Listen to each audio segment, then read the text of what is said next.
வணக்கம். நிறைய இடத்துல பார்த்தீங்கன்னா, ஒரு இடத்துக்கு நம்ம போறோம்னா, ஒர்க்ல சீனியாரிட்டி அதிகமா இருப்பாங்க.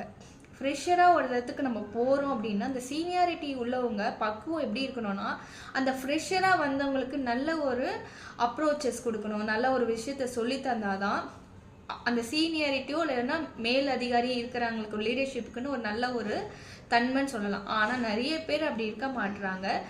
ஊன் அந்த சொல்லிக் குடுக்குற தன்மையா இருக்கட்டும், அவங்க வந்து நாங்க ரொம்ப சீனியர் அந்த ஒரு கெத்து தான் பார்க்குறாங்களே தவிர, அவங்களையும் நல்ல ஒரு நிலைக்கு கொண்டு வரணும். ஏன்னா ஒரு காலகட்டத்தில இவங்களும் ஒரு கீழேருந்து தான் மேல போயிருப்பாங்க. மத்தவங்களுக்கும் கீழேருந்து வரதுக்கு கை குடுக்குறது மாதிரி யாருமே கிடையாது இந்த உலகத்துல.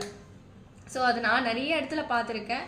ஸோ அந்த மாதிரி இருக்கிறது ரொம்ப ரேர் இருக்கிறாங்க. ஒரு சிலவங்க வந்து அவங்கள தூக்கி விடணும், நல்லா லைஃப்பில் வந்து கொண்டு வரணும்.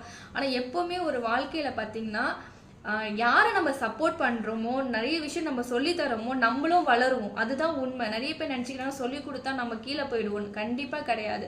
சொல்லிக் கொடுக்க தன்மையாக பேச பேச தான் உங்களுடைய கேரக்டர்ஸ் வந்து நல்லவங்க அப்படின்னு ஒரு விஷயத்த சொல்லும்போது தான் உங்களுக்கு அது வந்து ஒரு நல்ல ஒரு ஒரு எப்படி சொல்றது, அதுதான் உங்களோட இதுவே சொல்லலாம். ஒரு மனிதனத்துக்கு இது